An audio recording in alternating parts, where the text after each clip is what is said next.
Good morning, everyone, and a warm welcome to Realizing Vietnam's Renewable Energy Promise, organized and hosted by Hong Kong Business Association Vietnam.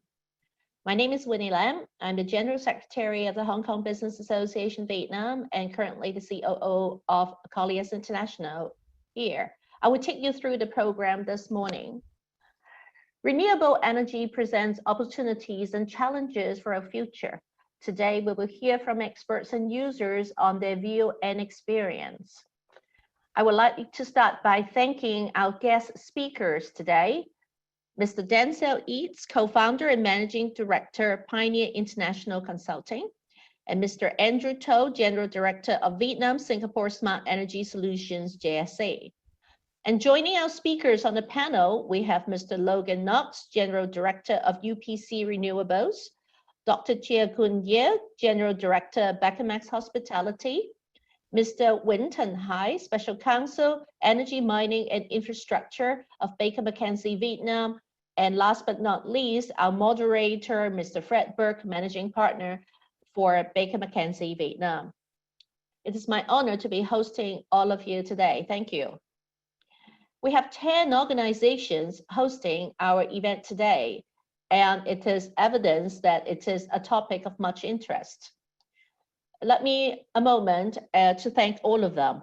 Hong Kong Trade Development Council, AustCham, BritCham, the Central and Eastern European Chamber of Commerce in Vietnam, the Council of Taiwanese Chamber of Commerce in Vietnam, Indian Business Chamber, Malaysian Business Chamber, Singapore Business Group, the Thai Business Association, and the Canadian Chamber of Commerce in Vietnam. Today's event consists of 2 short presentations and a panel discussion to follow, where you can raise questions throughout the webinar by using the Q&A tab. We will not be entertaining live questions, just to give our panels better control of time. Any questions that we are not able to answer, we will be following up after the event. If you encounter any technical problem during the webinar, you can try log out and back in again, or let us know in the chat function privately so that the host can try to help you resolve. So without further delay, to kick off the webinar, we have Mr. Denzel Eads joining us from Hanoi, who will speak at the macro level and about policies around renewable energy with a little bit more focus on wind. He will also touch on direct power purchase agreement, which is in the center of much development to move renewable energy forward. Denzel is the co-founder and managing director of Pioneer International Consulting and manages the firm's offices in Hanoi and Singapore. PIC advises on investment and development of clean energy in Vietnam, with a particular focus on onshore and offshore wind and expertise in project strategy and development and Vietnam's clean energy policy framework. Denzel has over 17 years of experience working with both global financial institutions and leading law firms in both Europe and Asia. He previously worked with Clifford Chance LLP, and during a 10-year career with the firm worked in London, Moscow, Tokyo, and Bangkok. He first moved to Asia in 2008 and has lived in Tokyo, Hong Kong, and now in Hanoi. So Denzel, are you ready to take over? Thank you, Winnie. All right, this stage is yours. If you can host your presentation so that we can see it. Are you able to see my presentation? Yes, you're set to go. Thank you, Denzel. Thanks, Winnie. Pioneer International Consulting advise both developers and investors with respect to clean energy in Vietnam. We work with local and international clients. On the development side, we work closely with developers in the early stage and pre-development phase of projects with respect to structuring, devising country strategy, which will involve joint venture and strategic partner analysis, an assessment of policy and regulation, and also a mapping and management of the project development process. As this presentation will show, the project development process in Vietnam requires quite intensive engagement throughout the process. So early stage strategy with respect to the project, understanding the timetable and the process is quite critical in order to mitigate delay. We also undertake quite a key role with respect to engaging with government counterparts on a provincial and national level in order to ensure the progression of projects, and work with lenders with respect to their financing structure, and in order to address bankability issues, again, which we'll touch on in this presentation. On the investment side, we provide comprehensive transaction advisory services, undertaking project evaluation and due diligence in conjunction with our partner and platform, law firm and technical advisors. This presentation will touch on 4 key issues. The policy framework, to provide an introduction of on a macro level, where Vietnam is at the current time with respect to both wind and solar. We'll then look on a high level at the project development process to provide an overview of the steps required to develop a wind and solar project in Vietnam. I'll then touch on some of the core challenges in the process, namely grid capacity, the nature of the permitting and the project development process from a regulatory and legal standpoint, the feed-in tariff regime and issues with regards to that, most notably timing, and the availability of project financing, which I think will probably be discussed by our other panel members later in the presentation as well. And then I'll just touch on some of the financing solutions and trends which are being seen at the current time. Vietnam's history with respect to renewable energy really touches on 3 key elements: the feed-in tariff, the policy and planning framework, namely in the form of the National Power Development Plan, and the legal and regulatory framework which enables the development of projects in this space. There are feed-in tariffs with respect to both wind and solar, and both are on their 2nd round of this feed-in tariff. National power planning takes the form of the National Power Development Plan. The current National Power Development Plan is number 7 and runs from the period of 2011 to 2020. The next Power Development Plan will be from the period of 2021 to 2030, with a vision to 2045. And within that context, power development plans will be driven by targets, and particularly in the renewable space, there are targets for 2020, 2025 and 2030. And then there'll be the enabling regulatory and legal framework. And so with respect to both wind and solar, the next 2 slides will talk through the feed-in tariff, PDP 7 and PDP 8 targets, and where development is at the current moment in time. With respect to wind, there's been a feed-in tariff since 2011. This was at a rate of 7.8 US cents per kilowatt hour. And it didn't really generate very much interest. There were 3 projects between 2011 and 2018 developed under that feed-in tariff, totaling 153 megawatts. As a consequence, the feed-in tariff was revised in order to stimulate more interest in the sector. I think this is a point worth noting because the feed-in tariff is now set to be, or it's proposed to be revised downwards at the end of its current term. So the rate of the previous feed-in tariff is relevant when we perhaps talk about this later on in this presentation. But the revised feed-in tariff, which was introduced in 2019, was higher. So it was 8.5 US cents per kilowatt hour for onshore and 9.8 for offshore. And this really has generated significantly more interest in the sector. You've seen about an additional 9 projects developed, totaling 350 megawatts up until the end of 2020. But most importantly, in 2020 itself and previously, materially more capacity has been approved. So there have been a lot more applications for projects, and these have been incorporated into the National Power Development Plan. And looking on that 3rd row here, 4.8 gigawatts of wind was approved prior to March of this year. A further 7 gigawatts were approved to be incorporated into PDP7 revised in July of this year, and a further final tranche of wind projects are expected to be included in a final version of PDP7, which may be up to another 6.5 to 7 gigawatts. So in the course of 2020 and in response to the revised feed-in tariff, there is materially more wind power planned for Vietnam. Where does this sit within PDP8? Looking at that final row, PDP8 is currently in draft form. However, the most favoured scenario within that draft form of PDP8 assumes 19 gigawatts of wind through to 2030. So we can see significantly more development of wind going forward over the next 10 years.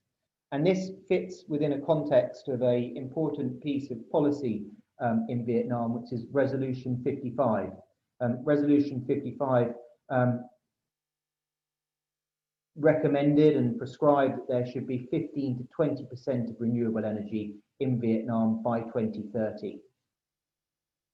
With respect to solar, the solar feed-in tariff was implemented under Decision 11 in 2017 and led to 4.5 gigawatts of operational solar developed by July of last year.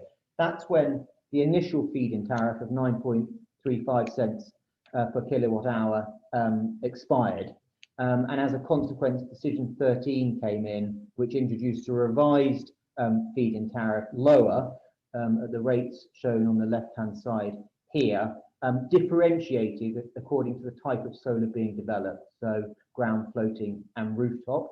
And that's led to 5 gigawatts of solar across those different forms of solar developed by the middle of this year, and 10 gigawatts approved within PDP 7. The key issue to note is that that feed-in tariff is only valid until the end of this year, and for projects which received an in-principle investment approval before November of last year. So the rationale behind this was that because last year's feed-in tariff expired, there were projects that had received approval in the pipeline to be developed, and this revised feed-in tariff was deemed to be an enabling mechanism to ensure that those projects could be completed by the end of this year. The challenge for solar developers going forward will be what is the feed-in tariff after the end of this year, if there is one, and if there isn't one, what will be the form of the auction regime going forward. Now, there are proposals with respect to the auction regime, but those are yet to gain approval. It's also perhaps important to note here that between the end of the feed-in tariff of July last year and Decision 13, there was a considerable gap and period of uncertainty with respect to what that revised feed-in tariff is. So this becomes another issue of concern for solar developers, but also for wind developers when the feed-in tariff ends in November next year, as to whether there will be, if you like, a smooth transition between the expiry of a current feed-in tariff and the subsequent regime, be that an extension of the feed-in tariff or an auction regime. So just touching on the project development process, this is a high-level overview. I think it's probably helpful to understand the project development process in 5 phases. The planning phase, whereby you undertake your site analysis. In the wind context, this requires a survey of 12 months of wind data. You'll commence your pre-feasibility study and gain initial approvals from relevant agencies with respect to the development of the project.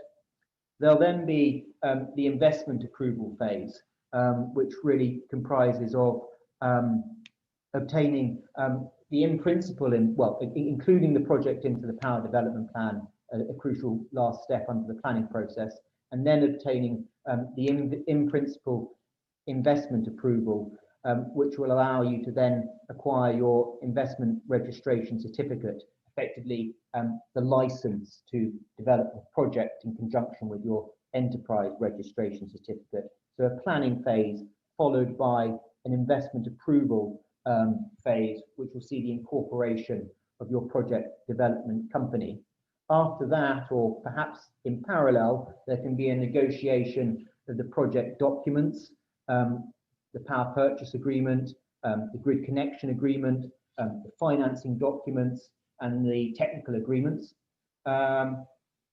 Following the incorporation of the project company, the PPA and the technical agreements will be signed, and you can begin the phase of preparing for construction and moving towards obtaining your construction permit and other regulatory approvals to enable financial close.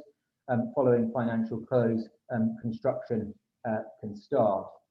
The development time will vary depending on whether it's a solar or a wind project, and also the complexity of the project, the nature of the site, the ease with which land clearance and compensation process is enabled.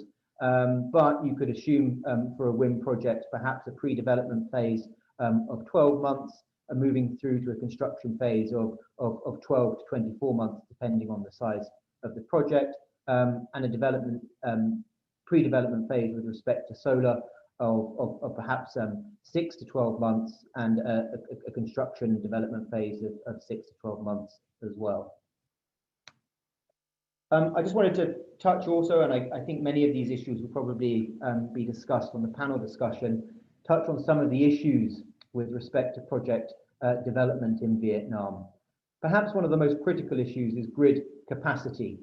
You've seen a large amount of renewable energy in the south central region of Vietnam, as is shown by the overview of the solar sector. And that's really put quite a strain on the grid. And the grid hasn't been upgraded in parallel. So there's a lag between the capacity of the grid and the pace of development of renewable projects in Vietnam.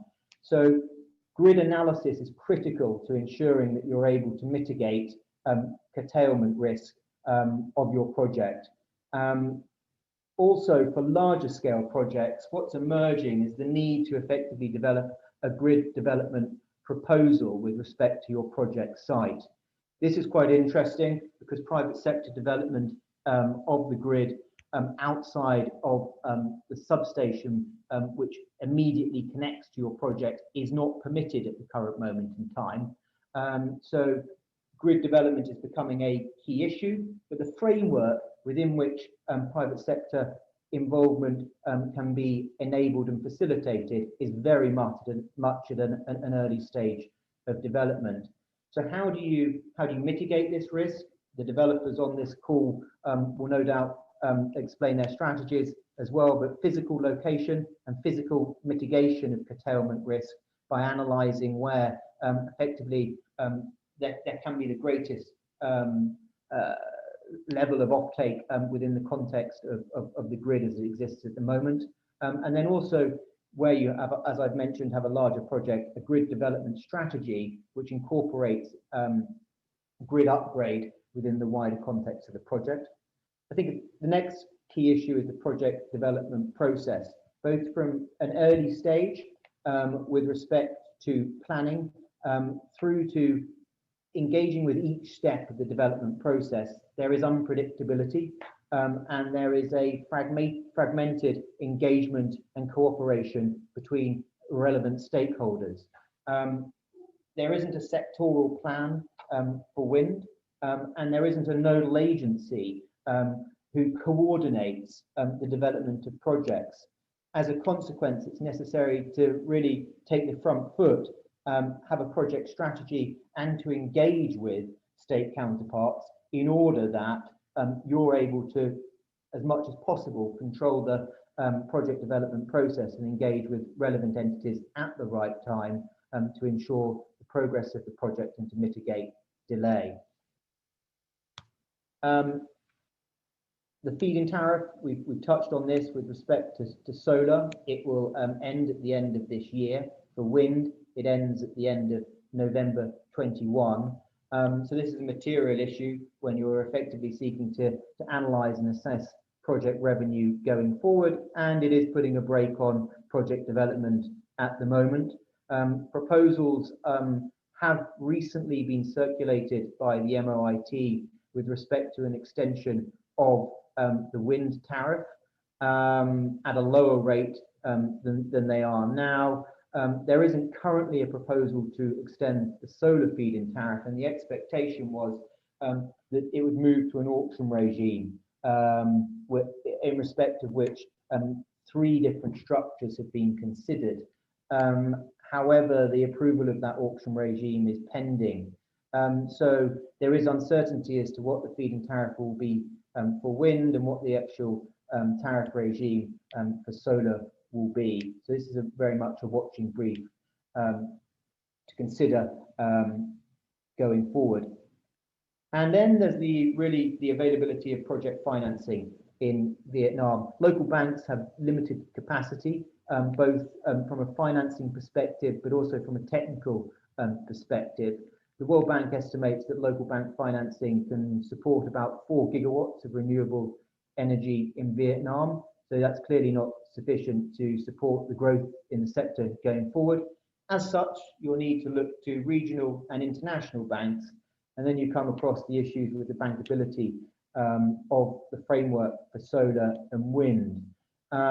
We'll probably go on, and other members of the panel can discuss the bankability issues in greater detail. But what I think is interesting to comment on here is that there's been material development in the solar space, some quite large projects, and smaller scale wind development is occurring within a framework which is deemed to be imperfect. And I think within that context, it's interesting to comment on the means within which and the ways within which project risk is being mitigated. I think there are probably 4 key financing trends to comment on there. One is the arrival of some form of limited recourse response support from the sponsor. This is where one of the sponsors will effectively undertake to perform debt service repayment where a particular bankability issue arises. A form of guarantee really to the project to say that, look, in the event that this bankability issue occurs, in the event that there is curtailment, for example, we will step in and support the service of debt in that context. The other is the support of export credit agencies to mitigate project risk and to reduce the cost of financing. Then there is the arrival of longer tenors to reduce the debt service cover ratios, and the active involvement of EPC contractors in providing deferred payment financing. This final form of support is perhaps one of the most common, with some of the Chinese EPC contractors really leading the way and providing very supportive financing arrangement for the development of projects. EPC contractors assuming project risk and up to 70 or 80% of the total investment cost up until COD, and this has really enabled a lot of development in Vietnam, both in the solar and the wind space. This slide just touches on the structure of a framework where there'll be ECA support, and it assumes the role of lending to a bank, a local bank, and then that local bank will assume the project risk and will on-lend to the relevant project development company. The alternative structure is whereby, as I mentioned, you'll have some form of limited recourse to one of the project sponsors and ECA support, and there'll be direct lending to the project company. An overview there of some of the bankability issues which will be touched on later, and I will, on that, because I think I'm probably running a little over time, hand back to Winnie and address any questions that you may have over the Q&A. Thank you. Thank you, Denzel. You are just slightly overrunning. I think we are okay. Well, looks like we are making strides in Vietnam and have big plans for the future. Well, let's hear it from someone who is doing the implementation. I have Andrew To here, who has more than 12 years of experience in energy and utilities across Singapore, Southeast Asia, and China. He has driven many businesses to success, and one of the many highlights was that he has successfully expanded the rooftop solar business into the residential sector in Singapore by adding 40 MWP of solar capacity to the Sembcorp's renewable portfolio. He is now CEO of Sembcorp Energy Vietnam Company Limited and Vietnam Singapore Smart Energy Solutions JSC to bring sustainable solutions to clients within Vietnam. And Andrew, if you would take over and start telling us about what we are doing here and what we may be doing more here, will be great. Thanks a lot, Winnie. Let me just quickly put up my presentation slide.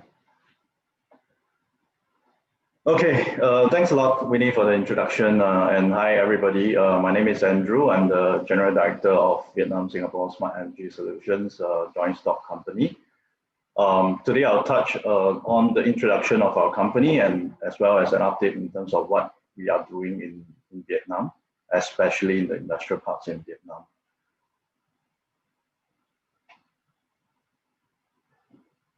Okay, so yeah, the short name of the company is VSSES, VSSES, and VSSES is actually a joint venture between three big corporations.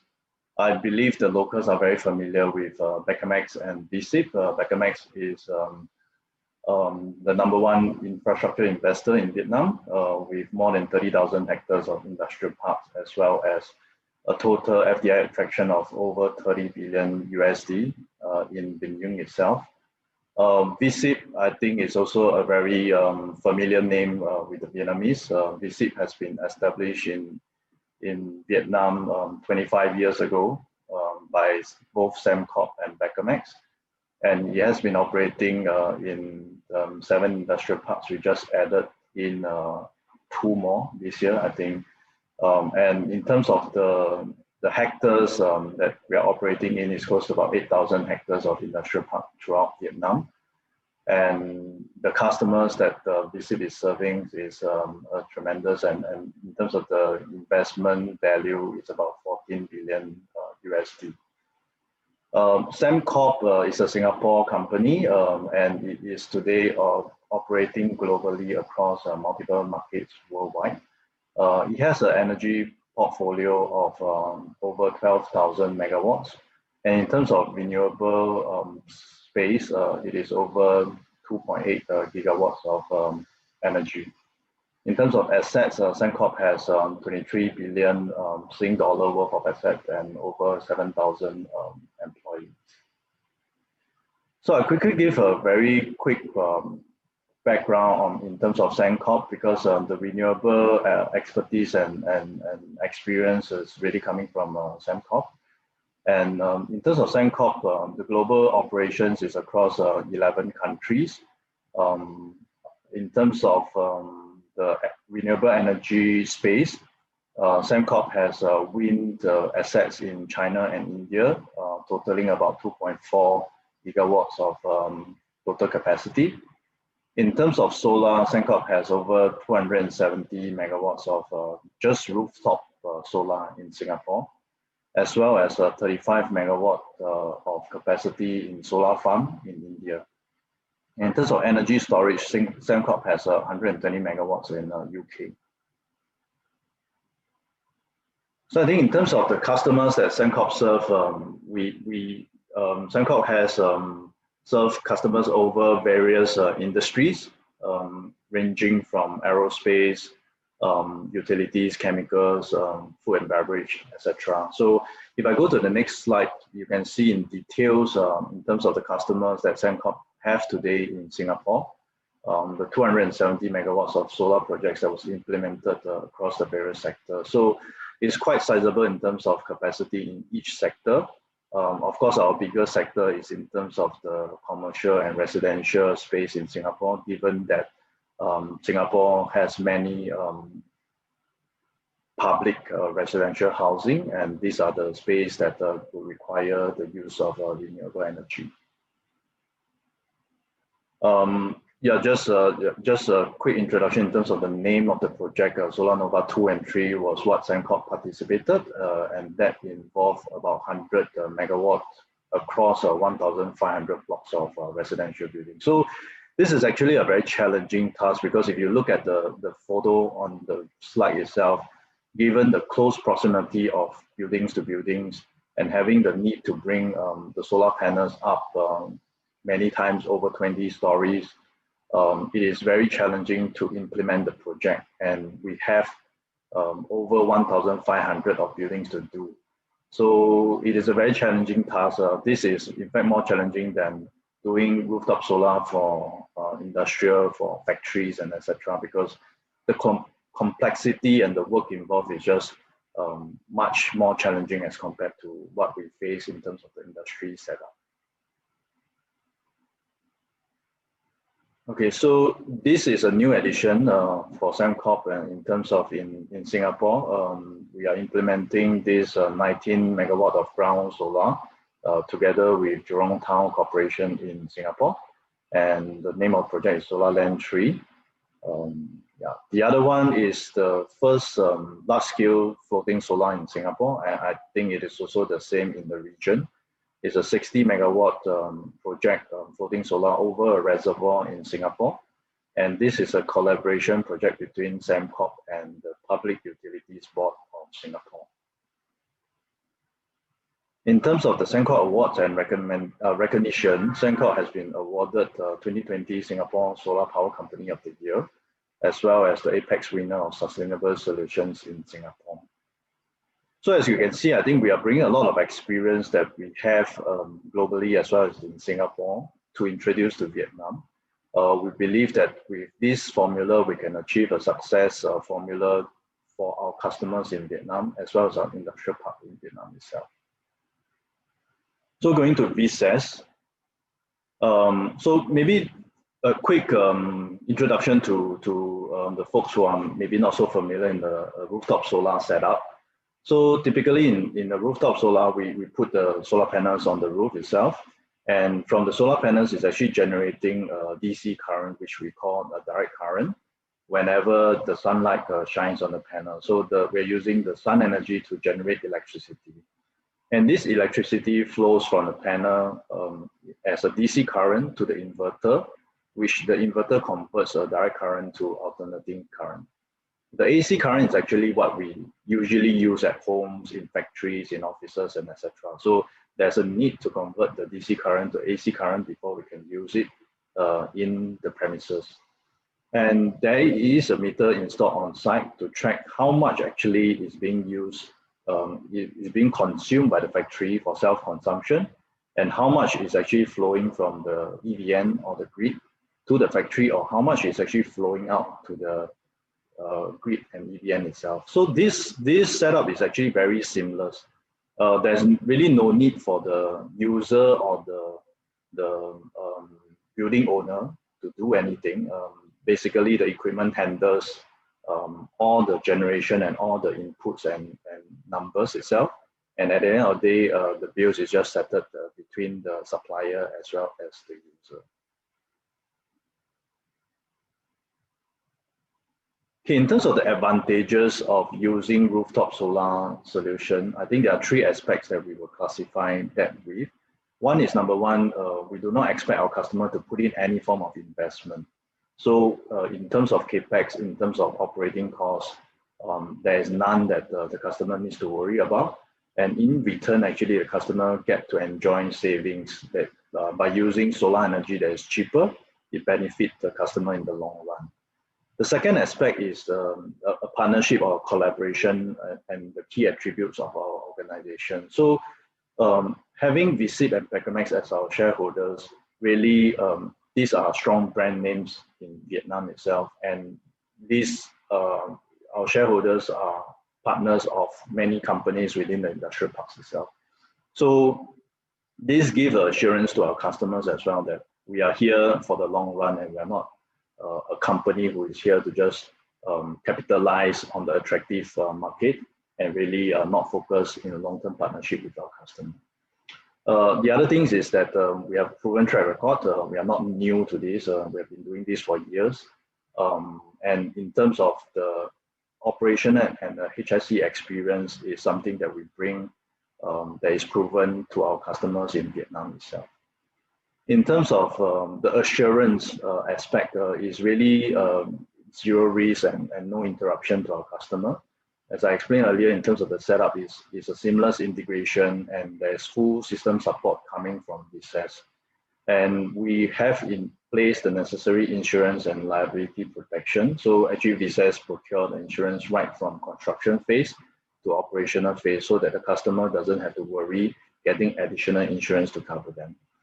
The other thing that we also offer to our customer is that we have guarantee completion on time and we have guarantee output. So if the delivery of the project is late, we do compensate our customer.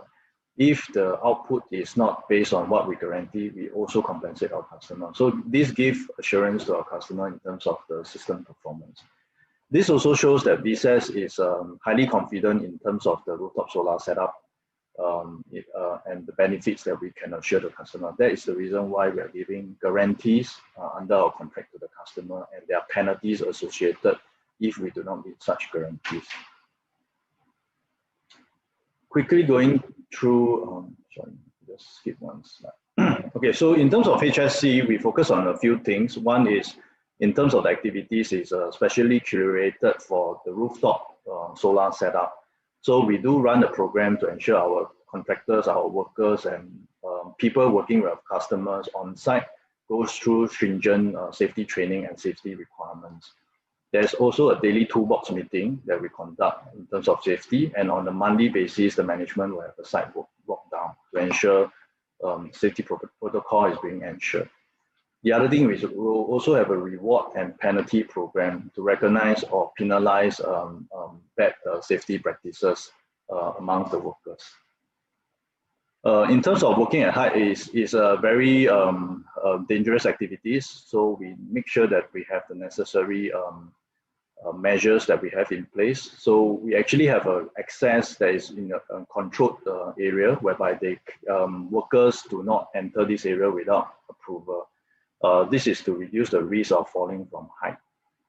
As we know, in factories, the roof are also having skylights, and these skylights are very vulnerable in terms of having accidental stepping and falling through. So we also ensure that skylights are being protected during the construction phase, and workers don't expose themselves to falling through these skylights.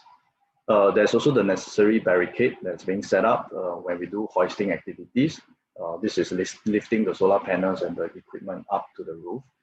And we ensure the proper use of safety equipment such as lifeline, safety harness, and etc. In terms of electrical safety, we also focus on the LOTO procedure. I think some of you are familiar with the lockout take-out procedure to prevent any contact with energized conductor. And we also use fiberglass ladder, and there's also a way of using the ladder to prevent exposing, that means stepping in the last two rungs of the ladder. We usually encourage our people not to do that, and using the necessary earthing during operating of electrical appliances. Yeah, operation. I think given the interest of time, I won't go into details. So in terms of we do have different. So I think we do preventive maintenance on a regular basis to make sure the system is performing, and corrective maintenance where there's any damage or replacement of equipment that's required. And separately, we also do a real-time performance monitoring 24/7 to ensure the system is performing. In terms of the product offering, we offer to our customers, there are two main model. One is actually a discount of what they are paying to EVN, meaning that we give a discount from what they are actually paying. And in terms of the other model is that we pay for rental of the roof to our customers, and then we sell the electricity to the EVN. So it depends on whether you are a high energy user or low energy user. You can select among the different models, but it is catered to benefit our customers the most according to the model that they're operating in. I won't go into this. I think this is a quick illustration of how the individual model works.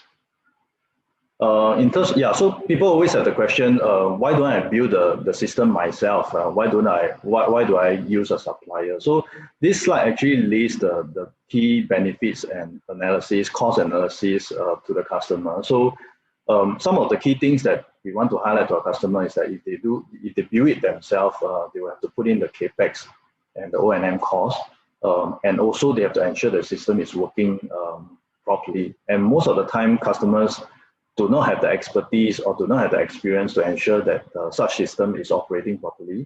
And often, if a situation arises or problem arises, the customer do not know what to do.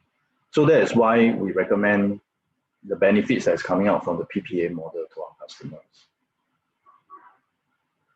In terms of the implementation process, I think it's quite straightforward. We usually spend 1 month together with customer to go into the detailed design, and then subsequently the implementation phase is about 1 to 2 months. And then subsequently we spend 1 week to test and commission. So the whole process ranges from 2 to 3 months after signing the contract with our customer. We usually assure this timeline to our customer. So it's more of a committed timeline that we ensure that the system is finished within a short period of time.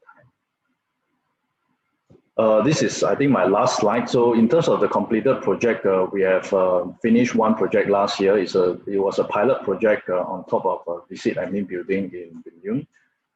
It has been operating since September last year, and it has been performing well and generating electricity for the entire office. In addition, VSSES is also currently implementing about 8 megawatts of solar projects, rooftop solar projects within the industrial parks. Yeah. Okay, so I've come to I won't go to the frequently asked questions. I think we will go into the panel discussion where I think we have more questions coming out from there. So I won't go into this part. So Winnie, handing back over to you. I think I'm overran a bit. Sorry about that. Thank you, Andrew. We don't want to miss any important information. A lot of people, when they thought of implementing a renewable energy solution, they always think the investment is a deterrent, but it sounds like that this is not just about savings, but is more about investing for a return. We're very lucky to have an expanded panel on the subject where you can continue to send in your questions through the Q&A tab. Joining Denzel and Andrew are Dr. Chia Kuan Yin of Beckermax Hospitality, Mr. Logan Knox of UPV Renewables, and Mr. Win Tan Hai, Special Counsel in Energy Mining Infrastructure for Baker McKenzie. Allow me a few minutes to bring you guys for their background. Dr. Kun, General Director of Beckermax Hospitality, was appointed as General Director of Beckermax Hospitality and Beckermax Hotels since 2014. He has over 35 years experience in hotel operation, and he has served in leadership positions in many countries such as UK, US, and Singapore. Beckermax is one of the earliest adopter of renewable energy in Vietnam, and we would hear about how well they have done. I have Mr. Logan Knox. He has over a decade of experience in the renewable industry. Outside of Vietnam, he has led or contributed to the development of over 1,000 megawatts of wind and solar projects across Southeast Asia and South Asia. Logan is currently involved with the Vietnam Business Forum on the energy sector, and he is the General Director of UPC Renewables. And then I have Hai, who's joining us today, and of course, we have Mr. Fred Burke. Our moderator today is the Vice Chairman of Hong Kong Business Association Vietnam. Mr. Fred Burke is a Managing Director there of Baker McKenzie. He based in Vietnam for more than 20 years. Fred is a trusted advisor to the Vietnamese government and has more than 30 years experience practicing in the areas of renewable energy, project finance, foreign investments and securities, and so on. Fred, I think you have been waiting to speak, so I am going to let you have the floor while I bring all the speakers live to the panel. I will be monitoring the Q&A tab and will be feeding you questions if it's appropriate. And welcome to everyone. Okay, that's great. I guess we're gonna have to talk really fast because we're a little bit late here, and we have a fantastic panel. I'd love to talk to everybody for an afternoon, but we've got to fit it into about 40 minutes here. So I'll get right to it then. I think, Andrew, just following on your great presentation that you just made, and by the way, I would compliment both presentations. Denzel, you did a great job from a lawyer's perspective of summarizing a very complicated and fluid regulatory framework very well. So just a few questions to follow up there. But Andrew, for yours, one of the things that always strikes me with these solar panels, and I'm a terrific believer in them. I actually was a early adopter of solar energy for my own home with 34 kilowatts coming off my roof every day. It's just fantastic. It's never broken in 3 years, and just a perfect behind the meter kind of setup. That does sell onto the grid under a PPA that was done at that time, 9.3 cents kilowatt hour for my feed-in tariff. So I'm a believer, but one thing that's always worried me is typhoon damage. And Vietnam is vulnerable to typhoons. You've had experience in Singapore. They also, on top of those high roofs, it must be an issue. What are the technical standards that Vietnam is imposing that would actually sort of mitigate that particular risk? I think in terms of Vietnam, because if you look at various regions, the wind speeds and etc., it varies across. Of course, in Yung itself, where most of our projects don't face exactly the significant high speeds that we see in other regions of Vietnam itself. But if you go to the central region or in some of the areas whereby we see the high wind speeds, then it is important for investors or developers or even owners to ensure that the equipment is designed to take on the load of such wind speeds. So that includes the solar panel, that includes the mounting structure, that includes the attachment, etc., that you attach the solar panel to the roof itself. So there has to be a very sound and thorough calculation in terms of the design specifications to handle such wind loads before we implement that. So typically that's what we go through for any sites. We do a very systematic assessment. So we go through the structural analysis of the roof.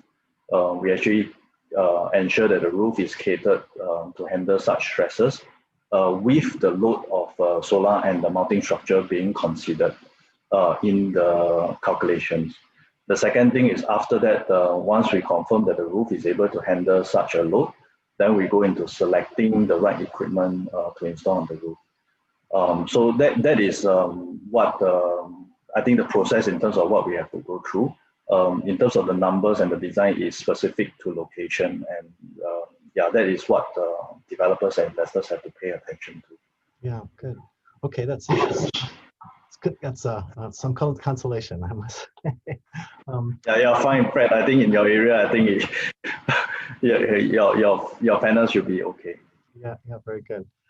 So to follow on from the regulatory introduction that Denzel provided, hi, I just wondered if there's anything that you'd like to add briefly in terms, especially the auction procedures that may be introduced after the expiry of the feed-in tariffs, and what we're looking at that in that direction, both for wind and for solar. Thanks, Fred, for the question. I think for solar auction, now in 2021, there can be a different policy for rooftop solar and solar farm. So for solar auction, basically, they're more relevant to a solar farm. And based on the recent Prime Minister draft decision on transition phase to solar auction, then we know that now it is still in the draft form. And Prime Minister also recently approved about 21 solar farm projects in the revised PDP 7 to participate in the transition phase to solar auction. Then I expect that in the coming month, the Prime Minister should review and sign final decision for transition phase. But the key content from the draft decision is that it imposes deadline for COD before the 1st July 2022. So that is an important point we may need to keep in mind. And if any selected project fail to achieve this COD deadline, then the tariff can be reduced by 5% for each quarter of delay. So in the next step, the Prime Minister and MYT need to work on another PM decision for phase 2 and 3, basically focusing on nationwide competitive solar mechanism, substation bay and solar park. Yeah. Yeah. Okay. Good. Interesting. I mean, there's a lot there, more that we could all talk about. But I do want to jump to Logan because he's had the particular experience of working with the Power and Energy Working Group of the Vietnam Business Forum. That's been, having some influence. We saw the influence of the Made in Vietnam Energy Plan 2.0 on Resolution 55 and some really good progress there. What do you see as the hot issues coming up in the Power and Energy Working Group right now? I know there's a lot of focus on LNG and gas because of certain geopolitical pressures, but just in the renewable side, what are the sort of breaking news items that might be coming out of that group? I think, right now that the country seems to be in a very transitionary period in the sense that everything that has been planned to date, these things take time to plan. The planning periods are very long, yet the energy transition is happening very fast and much faster than is normally carried out in Vietnam. So what, at least my perspective and what UPC sees is the government is taking on a very challenging task. A lot of the planning that was in place in PDP7 relative to a lot of thermal assets, those are far behind. And the country's doing the best that it can to adapt quickly and make sure that the power, that the lights are kept on and that power is sustained, but at the same time making sure that, that the country and the consumer is getting a good deal on the price of the power. And so striking that balance is not an easy task for any government. I think the Vietnamese government has done a good job, but what we see in the VBF is trying to give experience from around the world about how other countries have done it, because Vietnam's energy transition is happening, very quickly, but other countries have come prior to this. And so we're doing the best that we can to explain, case studies of how other countries have seen this transition happen, how some have succeeded very well, and some of the stumbling blocks that other countries have kind of gone through, so that hopefully you can learn from others and implement those. And some of that is received, and some of it, all of it is received well. But sometimes there's differences of opinion of how to implement that, and that's a constant challenge in any country, and Vietnam is no different. Yeah, that's really good point. I remember, when Enron collapsed and California had only partially privatized its electricity grid, it just really screwed things up. And we're sort of in the same situation here too, aren't we? With the electricity grid itself, it's still a monopoly of EVN, and they haven't gone through with the reforms that were sort of discussed a couple of years ago. What about the grid? It's often cited as the big issue because, there's plenty of sun and plenty of wind, but getting it to where the power is needed is another story. So is there any potential for opening up more of the grid to private investment where there might be more of an incentive for people to help build out that missing link?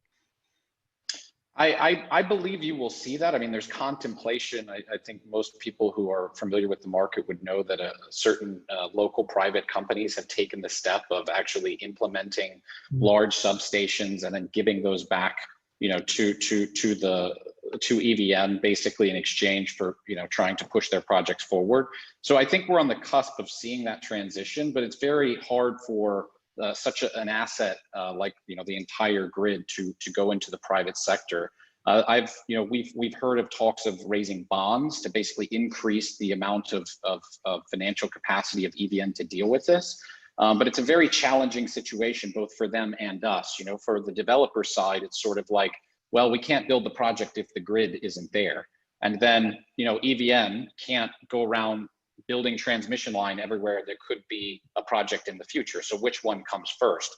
And I guess from our side, the way that we've approached it is, I think as Denzel mentioned, is, you got to take kind of a strategic approach and sort of a pragmatic approach, because there are real risks in the PPA and how you mitigate those. And the way we see it is to really just get into the facts. This particular substation, how much consumption is in this area, what other projects are in this area, what are the plans to upgrade the grid in this specific spot.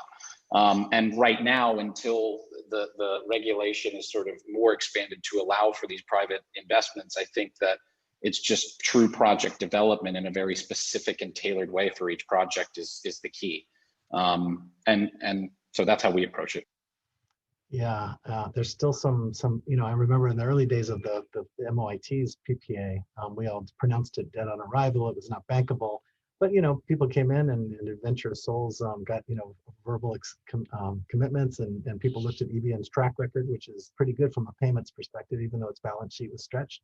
And it's worked out pretty well for people. They develop something, then they sell it. And there's a lot of M&A activity with the more conservative guys coming in once they see a cash flow. So that's seems to me the normal development of the market. But there's still a lot of legal risks. I mean, going back to Denzel, I think you had one slide with a lot of issues, which was perfect.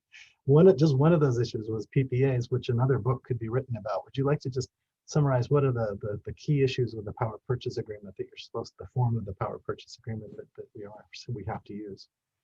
I think the main issue is for lenders probably is the unpredictability with respect to revenue, and that's that arises from curtailment rights, which EVN have under the PPA, and the lack of a take or pay commitment.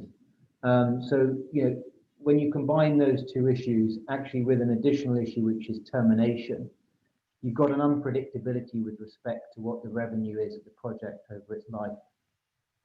So normally in a PPA, you'll have a pre-agreed termination formula, which gives predictability with respect to how much compensation you'll receive in the event of termination. That doesn't exist, so you have to rely upon damages. Normally, you'd hope to have a take or pay obligation, where there's a commitment of EVN to buy the energy which is produced. That doesn't exist. And that's compounded by the fact that EVN has rights to curtail. They are written down and they are specified, but they're quite broad. And one of the major issues is that, for example, EVN can curtail in the event of needing to undertake technical maintenance or to undertake support for the grid. And actually, these curtailment rights did materialize last year, and up to 60 to 80% of some projects were curtailed. Wow. So I think that's the major issue, but it's accompanied by issues with respect to change in law and change in tax. There isn't protection for that. As a consequence, in the event that there is a retrospective change in legislation, your revenue again could be impacted. There could be a change in the feed-in tariff that you thought was awarded for the life term. And then also dispute resolution is an issue, because generally dispute resolution will be in Vietnam, and there's not necessarily comfort yet with respect to that. Yeah, and there's no guarantees available from the Vietnamese government. So, and absolutely for the larger projects, it's the government guarantee framework which has been available for the BOT projects, the build, operate, transfer projects, which is going to be the make or break for large scale projects going forward. So the way in which the government support which has been available under the BOT framework is available in an IPP context is really the big issue to watch, and the interesting issue to watch in the next 12 months. So before we go to Dr. Chia to talk about some regional comparisons, I'd like to ask you just one last question, which is about the export credit agencies, the ECAs. That in one of the slides, it was a great demonstration of the role they play in financing, especially the equipment import, and provide really necessary support. And since they tend to be sovereigns or semi-sovereign institutions, ADB, World Bank, a lot of JXM. They can get you sort of on the umbrella, at least the de facto sort of guarantee, if it's not a real guarantee. At least that's sort of what they try to make you feel. Are any of those ECAs easier to deal with in terms of getting them to put their money in your project than any others? Do you have any sort of recommendations for how to access that funding? Because it's, as you know, it's not always so easy dealing with government funding people. I think some are more pragmatic in the way in which they engage. So some will require that they lend on commercial terms, others will provide terms which don't necessarily have to match the market. So there's a pricing issue which will be relevant. Then you've got kind of what are the many requirements which might have to be addressed in order to be awarded that funding, and then there may be issues with respect to well, there certainly will be issues with respect to effectively your connection to the country in respect to which the ECA is located. So those are probably some of the key issues. I think an interesting issue going forward again for the large projects, as you've seen in the development of offshore wind in Taiwan, is that you'll see a group of ECAs coming together to ensure that the project becomes financially viable. Yep. So actually engaging with a bank who could be effectively lead engagement with the ECAs is a critical issue. So, you know, certain banks are very good at arranging ECA financing. And so for those mega projects going forward, you know, a combined ECA solution is going to probably become a trend going forward in Vietnam as well. Very, very good points. That's much appreciated. Okay, Dr. Chia, in terms of regional comparisons, how would you say Vietnam, you know, compares to, say, Indonesia or Thailand or some of the other guys who've, you know, mobilized renewable energy as well in the recent years? Would you say Vietnam is a more favorable place to do these projects or less favorable? I think you're on mute there, Dr. Chia. Hello. Yeah, we can hear you. Can you hear us? Yes. In fact, I think Vietnam, let's put it this way, Vietnam is growing in all perspectives. And I'm very glad that Andrew is here with the company. I wish I have known you a year earlier so you can take on the project in my hotel. Now, look at me. That is Vietnam in my hotel, and you is Vietnam. We are the fourth runners of solar energy as per se by Whitney. So yeah, we are there and we are picking pace very fast and yet slowly. I think Denzel and Logan especially has highlighted the points. I will not repeat it, or we shall repeat it. We will be there. But one thing I like about Vietnam, look at our geographic structure. It is so flat. Ho Chi Minh all the way to Vũng Tàu, you only see one mountain. There you go, Andrew. There you go, Logan, right? It is so much opportunity of land. We're not even talking about floating yet. Look at our stretch of beaches, a stretch of marine area that we have all the way. Look at Phu Quoc. Look at these areas.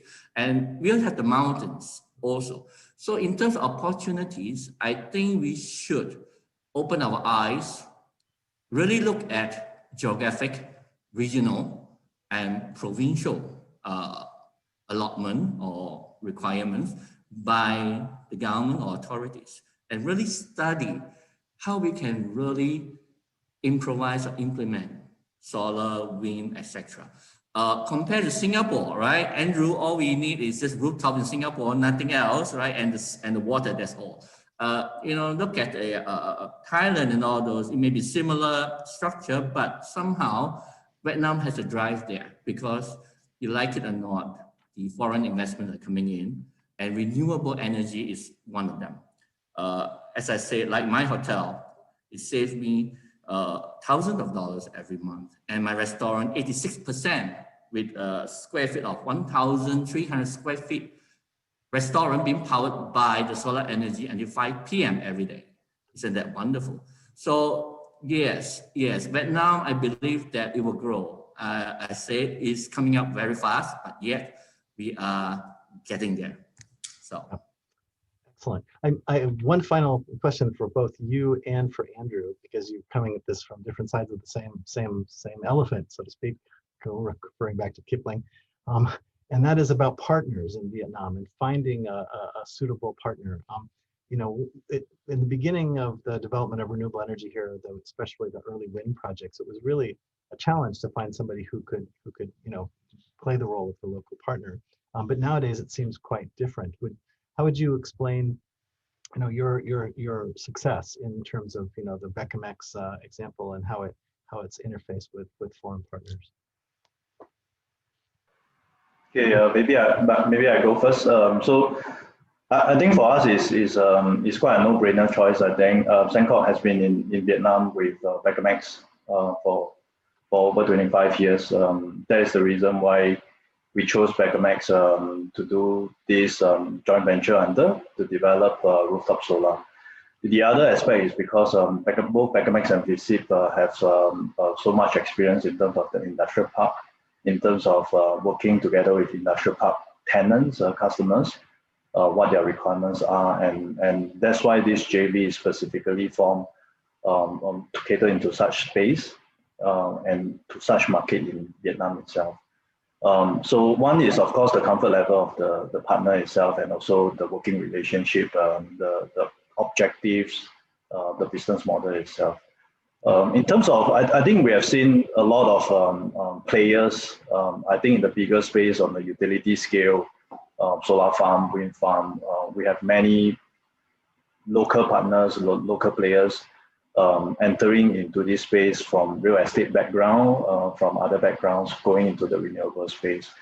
I think one has to be conscious in terms of the business objectives, the corporate culture, the so-called standards. I mean, we talk about, I think Denzel also spoke about some of these aspects, you know, in terms of ensuring, I mean, when we look at financing, the interest has to be the same. You know, we cannot have one looking at local financing and one wanting international financing. In terms of the perception of a risk, perception of bankability, perception of the PPA, etc. This has to be aligned right from the start. Otherwise, it's going to be a very challenging marriage, I would say, between partners, especially operating in such a fast-growing market in Southeast Asia itself.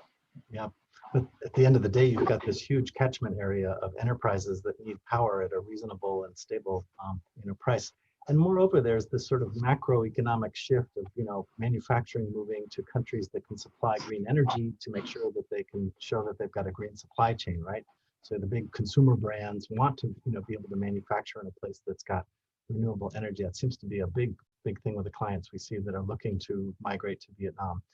But that also brings in the alternative to, being on site and doing rooftop, which is the DPPAs. And that's really, it's kind of languished, the whole program. Hai, I know you've been involved. Has anybody else had any, sort of experience or pro and con about the DPPA pilot program in Vietnam and where it's going, what it might accomplish? Anybody want to jump on that one? If not, Hai, maybe you could talk about just briefly about where it is, the DPPA program, whether it's likely to sort of be deployed in the next coming months. Thanks, Fred.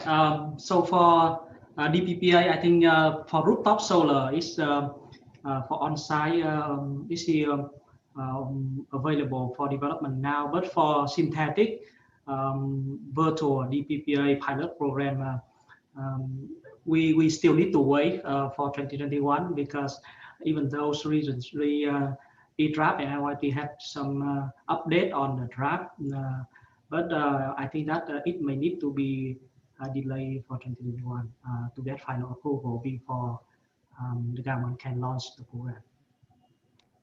So you say 2021 before anybody gets a synthetic DPPA approved?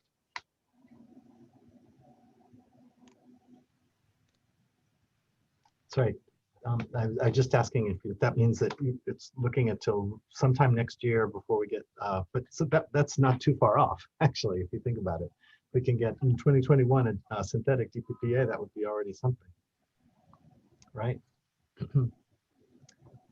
Yeah, okay. So yeah, go ahead. The legal framework would be should be approved in 2021 based on the recent roadmap for retail market, and also resolution 140 from the government on the roadmap.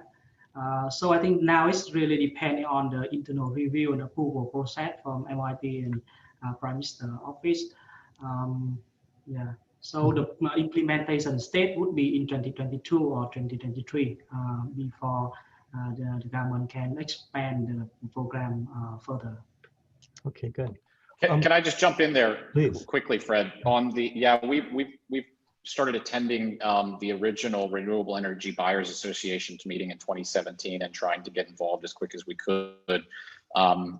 Not believing that it was going to happen very fast, but trying to understand and be a part of that process. And some of them, I think that it is a very good way in the future and will grow quite a lot once the regulation is implemented for renewables to expand, particularly, as you said, with the amount of manufacturing coming in by major brands, major consumers. There are some fundamental issues with it still yet to be resolved, which will need to be resolved to really allow it to grow. And that is that, because it's a contract for differences, you still have this interaction with the grid, which will be sort of through the idea is through a separate agreement for charging for the transmission line. And so you still need a grid interconnection agreement. You still have these problems with the grid. And so there is still, a risk relative to when you sign a grid interconnection agreement, even if it's offsite, even if the real buyer is from another entity, that grid interconnection agreement is going to ask you to curtail when it's necessary, is going to ask you to turn down. And so a lot of the risks that are perceived to be sort of saved by the DPPA program are not really mitigated. And so you still have this challenging of how are we going to finance it, even if the offtake party is maybe a more worthy party. Right. Yeah. All good points. So what about storage as a solution here? We've seen prices come down across the board, turbines and panels and now with batteries and other means of storage. Do you think that's going to be on the horizon? We have seen one or two projects looking at storage and saying that it actually does make sense in their feasibility study price-wise. The feed-in tariffs, as you know, used to include a sort of premium for including battery storage, but like drafters got rid of that, unfortunately. But nevertheless, we still see some people saying that they think it might be viable. What's your thought about storage? Is it still a bit off in the future, or is it something that might happen in the next year or two?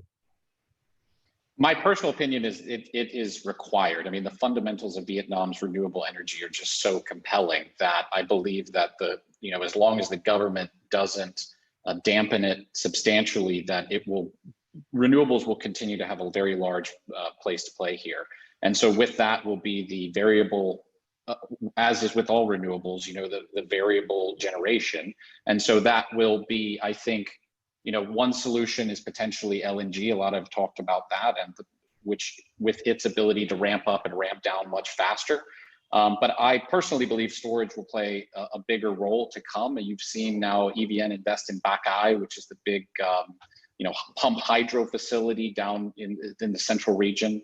And I think you will start to see a lot more interest in storage projects, although from a developer's perspective, without any regulation whatsoever, it's very hard to know how you would go about doing that development for ancillary service, particularly as a foreign company trying to have a strategic advantage. With storage, at least batteries, is very much sort of agnostic to the location other than being in the general area of the production. So it's sort of, where would you start? For us, right, we would just try and go to somewhere nearby where all of the renewables generation is, and then there's not really a next step right now. Yeah. But meanwhile, I mean, what are the we should have said this at the very beginning. What are the projections of energy demand in Vietnam? We heard that, that there are issues with the coal, the old-fashioned thermal sources going away or drying up, and not being sufficient to keep up with demand. Are we facing a energy crisis, as some people say, or is it something that if we keep going, as we are, we'll be able to keep up with? Denzel, since you've been, I don't know, anybody can take this question. It's really open. But Denzel, do you have any ideas? I think you were looking at some of those issues.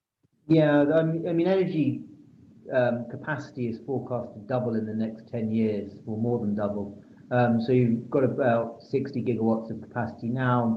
Under PDPA, you'll be looking at 130 gigawatts by 2030.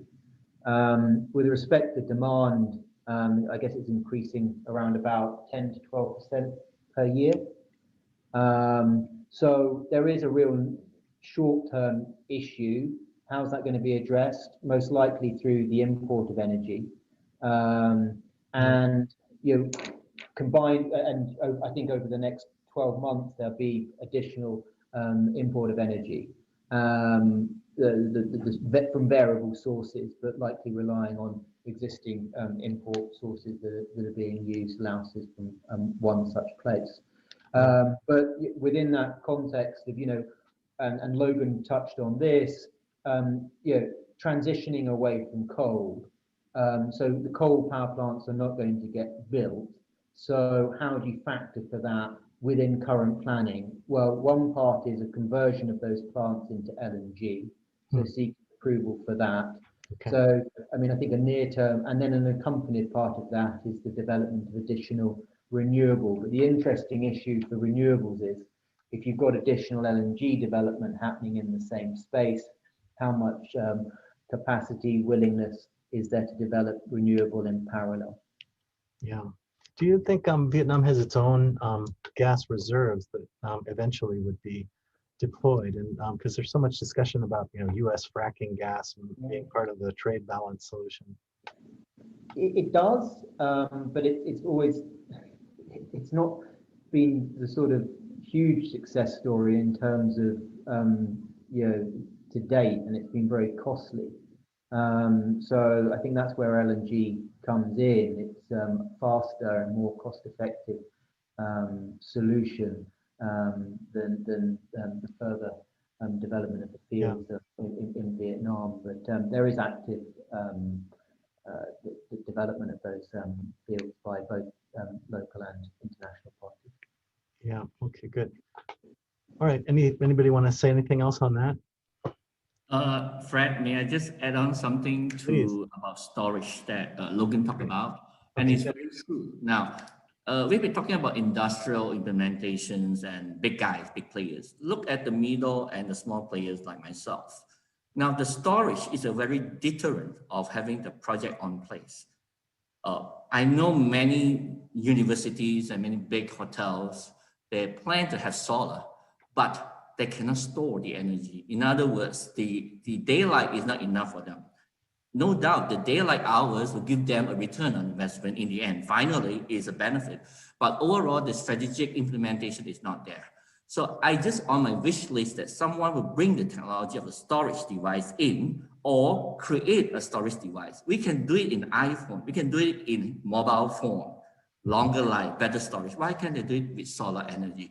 Once you get that touchdown, you get the process in, you get the technology in, I believe many small players or many middle players will be adopting solar energy because they just find that it's just halfway there and it's not fully implemented if they don't have a storage battery.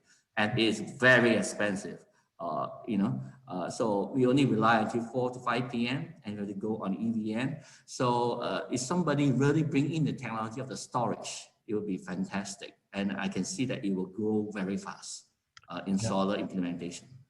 Yeah, I mean, for rooftop and household, we see, people using, including myself, using truck batteries as the storage method, which presents its own challenges in terms of, you have to be careful when you recycle that it goes into a proper recycling.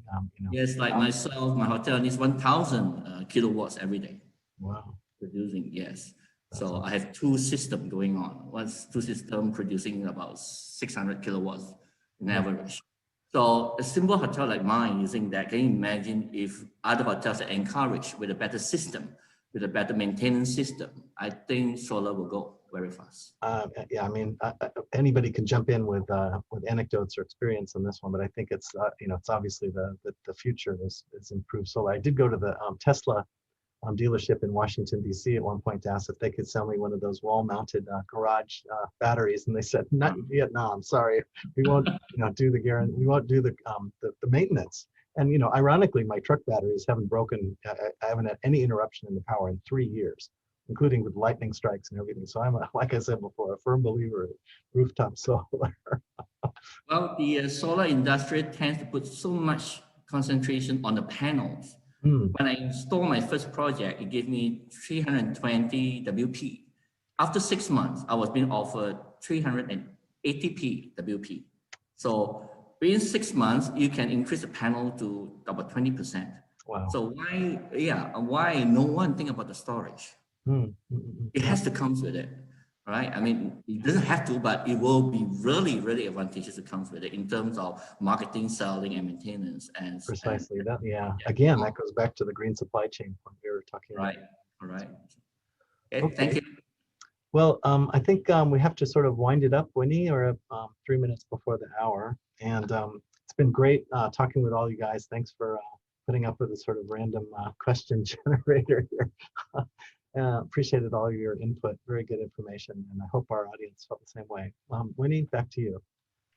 Thank you, Fred. And I think personally, I've learned a lot. You know, I'm a believer, but I've always thought about the investment amount as a deterrent and whatnot. But it sounds like it is actually there are alternatives out there, and there are good solutions to be had. With time, will improve. That's our understanding.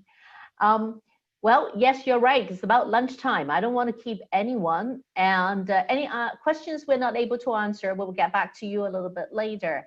A video of this webinar will also be available in the next 48 hours on our website and our partners.